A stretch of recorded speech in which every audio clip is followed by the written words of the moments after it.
I've coined the term BRRPG for this game since it's a battle royale with RPG-like elements. Get it? Elements? With so many AoE damage attacks though, this game can be a chaotic mess sometimes during fights. But I love it. Although, that's not the full story.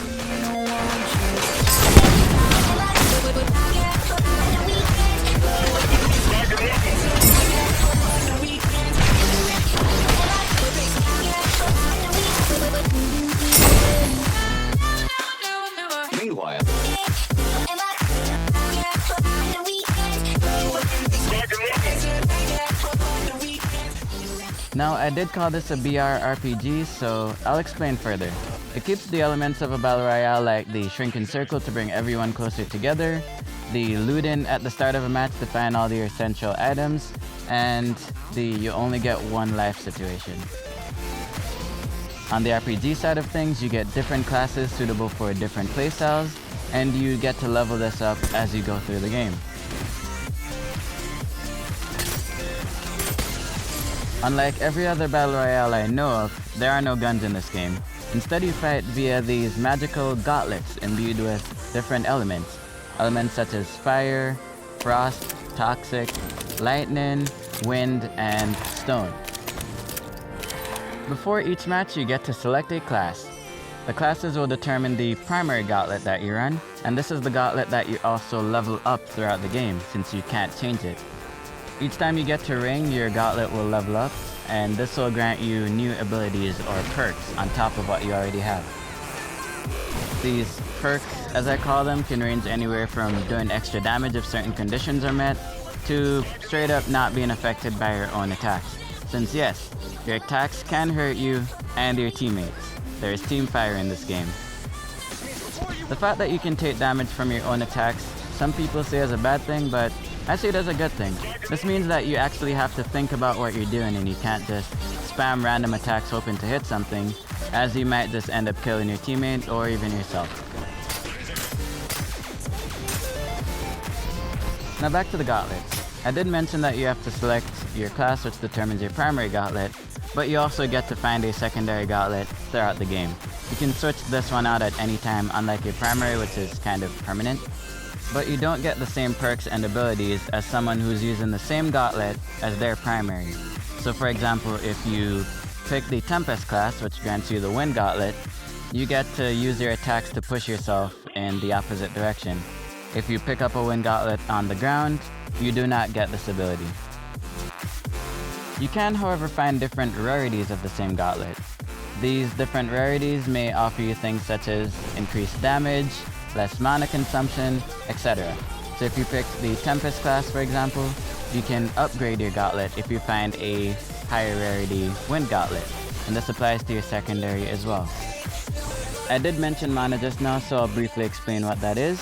Your mana is what allows you to attack and even levitate in this game. So manage your mana properly and that can actually lead to you winning a fight. If you ever run out of mana completely, then it will simply recharge. This takes a second though. You can increase your mana capacity by finding different types of amulets. There's a lot more to this game, like the talents that you can select with your class, which also help to kind of govern your playstyle, but I won't talk too much about that because this is not a tutorial, it's just a review. Due to how much depth this game has, it's kind of a double-edged sword. It means you can set everything up so that it fits your playstyle perfectly, but it also means for new players, this game has a higher skill floor. And I feel like some people will just not want to bother learning all the mechanics and how everything works in this game. This is actually why a lot of people don't play Fortnite. They just don't want to learn how to build in that game. This also means that the earlier you get into the game, the better, because you'll absolutely get steamrolled once everyone gets used to the game and knows exactly what they're doing. And I'm not sure how good the skill-based matchmaking system in this game is yet. So basically it's not as simple as other BRs where you find a weapon and then you find attachments for those weapons, which are usually pretty simple, like barrel mods will decrease your recoil, extended mags will increase your ammo capacity, etc. Except maybe PUBG, which is also one of the more complicated looting systems to learn because everything has a positive and a negative. Like, in that game, if you get the wrong attachment for your weapon, it can actually make it perform worse. Speaking of performance, this game's performance was not the best. Its menus are very clunky and slow, so it'll take like a whole second for you to just get to the next option after you press R1. Half the time I couldn't even tell if the button I pressed was actually pressed while in the lobby.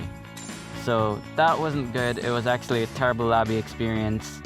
And once you're in a game for the most part, thankfully it's fine. Although I did have a friend who had some issues with buildings not rendering in properly, and I had a lot of stuttering in my first couple games. Thankfully, all these stuttering and frame drop issues were kind of fixed after about 2 days of playing. I'm not sure why, but they just disappeared. Although I'm sure some people will still have them, so just bear that in mind if you're gonna get this game on a console, particularly the original PlayStation and Xbox. I'm actually very curious as to how this performs on Switch, since the game is on Switch. So yeah, performance was not great, and it actually got me killed a couple times, but thankfully it's not game breaking. Or should I say spell breaking, because I can't help myself. I had to do it. Don't hate, fun is the highest form of humor. Leave a like for that. Back to the game. The looting system I'd also say is a double-edged sword, because if you're new to the game, when someone dies, all their loot just kinda drops everywhere and you can't even tell what's what. When you get used to the game, it's fine. You can pretty much grab exactly what you want, but sometimes items overlap, and this can make it tricky for new players to know exactly where the potion is. The potion thing is just an example because that actually happened to me once. That being said, once you get used to it, it's fine, as I mentioned, and you can loot while moving, which is something you can't do on controller in Apex. Apex, why? So yeah, while I definitely prefer list and grid type looting systems like Apex and PUBG, this worked fine. And if you're used to Fortnite, then you'll adjust to this pretty much instantly. It does accomplish what it wants to though, thankfully, and it works. In terms of bugs and glitches, I didn't experience many. I experienced one where for an entire game I couldn't pick up any items, belts, boots, other gauntlets. I couldn't pick up anything off the ground, so I just had to play with what I had. The next game, that issue was completely gone, and I never saw it again after that, so maybe that was just a gift to me. The game has also crashed a few times for me along with other people I was playing with, so if you're on PlayStation, be prepared for some crashes, but it didn't happen to me at any point during a game, which is odd. So it's better than Apex in that regard. I don't know, however, if it does crash, if it will let you actually return to the game that you're in as long as you're alive. Now, let's go over some things I wish the game had or could do that it doesn't. The settings for the game is one thing. It has really great settings. It has options that allow you to control your response curve, your aim acceleration setting to how much it actually boosts it and how aggressive it is. You can turn your aim assist on and off. Yes, this game does have aim assist on controller, but it's not that noticeable compared to games like Apex and Hyperscape. But it doesn't have any gyro options. This might not matter for a lot of Xbox players because I don't think your controller has a gyroscope, but PS4 and Switch players, we have a gyroscope in our controller, and some people actually use that in some games. I've met Paladins players, particularly on Switch, who actually use the gyroscope, so hopefully that option is added later on. There was also no way to completely customize your button layout. I'm not sure why. There are button presets, but there's no custom preset option. So this absolutely needs to be added. It's not a big deal for me because I have paddles on my controller, but not everyone has paddles on their controller, and this would be nice to make the game easier for a lot of people, especially if they have some kind of disability. Even if you're like me where I have paddles on my controller, but I like to set up my buttons so that it's pretty much the same in every game. So I want my ping button, my button to shoot. I like to have everything be the same. More about the settings, I can't turn the vibration off. The game has a vibration slider, and I put my vibration slider to 0, but I can still feel my controller vibrating, and to add insult to injury, the vibration isn't even weak. So maybe the vibration slider doesn't work, but this needs to be fixed. I don't like playing the game with vibration on. There's also no mouse and keyboard support. Normally this would be fine, but this game has crossplay between Xbox, Switch, PS4, and PC. So I feel like those on consoles, if they want to, should be able to plug a mouse and keyboard in and play with that, since, I mean, PC players are playing with that, so why not? You can turn crossplay off though, but I just want mouse and keyboard support. So it also has cross progression, or crossplay progression, and this means that if you switch platforms, say you own a Switch and a PS4 or a PC and a PS4 or something, you can switch platforms and still keep all of your stats, your level, have your friends there on your friends list, and that's pretty cool.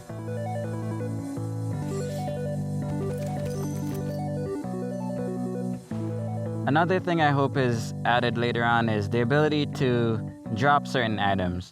So I can drop potions and stuff that are in my inventory slot, but I can't drop things like my secondary gauntlet if I don't want it. I mean, I can change it to something else, but what if I just want to drop it for my teammate? You can't do that. And you also can't reorganize your inventory. When I'm running the ability that lets me carry extra gauntlets in my inventory, I like to have my gauntlet in the final slot. And in order to put the gauntlet in the final slot, I have to drop the gauntlet, pick up everything else first, and then pick up the gauntlet.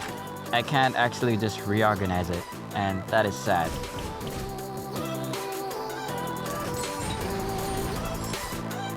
Let's talk about sound for a bit.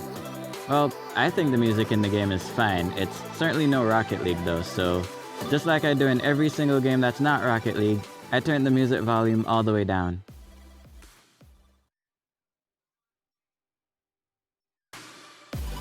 In terms of the actual sound in-game, well, I've played a lot of recent games that have had terrible audio, mainly Hyperscape and Apex.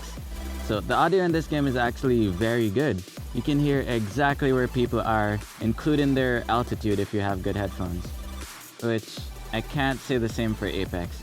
I can kinda say the same for Hyperscape, but you'll hear more about the audio in my full review of that game.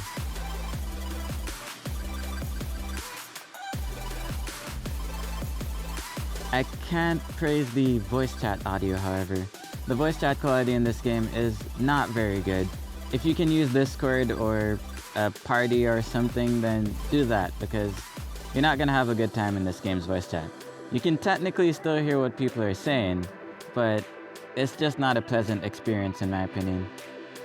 You'll also want to mess with the audio settings a bit, because by default it can be a bit too loud, and I've queued with a lot of players whose mics are completely distorted and I can't hear what they're saying because their in-game mic volume is set way too high by default.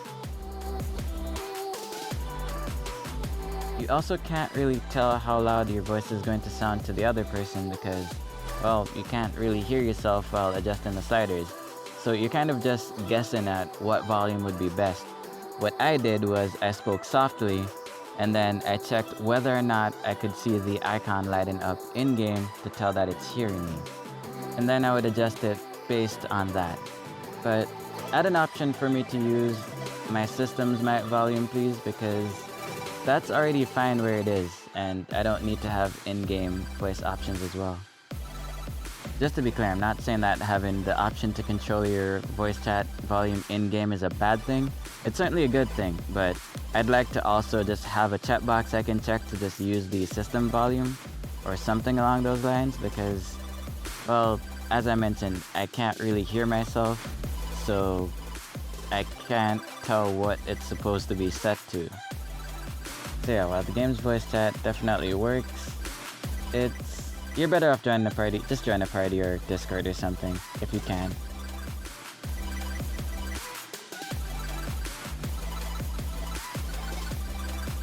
If you're into Battle Royale games, you should definitely check it out. It's free, you can download it on any platform.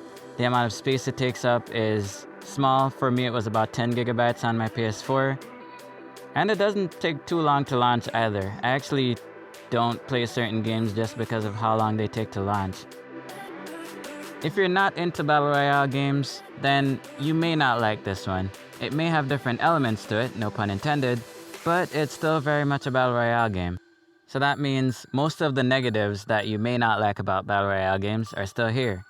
Such as the fact that you don't really get respawned. If you get exiled, which is what happens when you're completely killed in this game, then you just have to either spectate or load into a new match.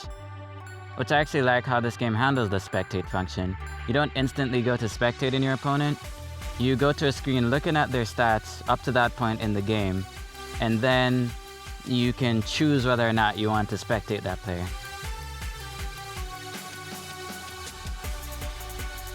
I'd also say even if you like Battle Royale games, if you're the person that just likes the more traditional first-person gunplay type games, then this is not for you either. You're better off sticking with Call of Duty or Apex or PUBG. Maybe even Hyperscape. Not just because it's in third person, but as I mentioned earlier, there are no guns in this game. So if you're just looking for gunplay, this isn't the game for you. I honestly should have talked more about the game mechanics. You can combine different elements together and that will produce completely different results, and it's really cool. You can, for example, throw fire to toxic gas and it will explode. Use lightning to strike a ice trail or a puddle, and it will shock someone if they're standing on it. I won't tell you all the interactions they have because honestly, playing them and discovering them for yourself is really fun. I also really look forward to seeing them add more elements into the game. I mentioned the ones that they have already earlier, but I'd like to see maybe water being added into the game. Its sorcery could maybe be sending a sort of small tidal wave at your opponent. I don't know. Maybe a dark and light element. Like, the possibilities are endless. All in all, Spellbreak is a great game. It's free, and some may think it's pointless to do a review on a free game, but games not only compete for your money, they also compete for your time and your hard drive space. So if you're intrigued based on anything I've mentioned so far, just try the game out. As far as the score goes, I'll give this game a B-. My scoring system ranges from S to I. S being a complete masterpiece, I being complete and utter garbage, do not get this ever, and I can add plus or minuses as I see fit. If they fix some of the issues that I mentioned, then I may actually consider this an A- or maybe even an A. But for now, it's sitting at a B-, close to a B. In fact, if anything is not like below D, then it's probably an okay game. D is kind of the middle ground right there. For any game that I've reviewed, if the game changes enough and gets significantly better or worse, then I may do another review for that game talking about the changes and how it stacks up to the way it was previously. Basically, change the game enough and I'll do another review. I've also got a review of Hyperscape coming out, so stay tuned for that. Just cast a spell on that like button and break the subscribe button and you'll get a notification when that comes out. Oh, click the bell too, that helps. Jawnin, we'll see you next time. I'm gonna go play some more Spellbreak.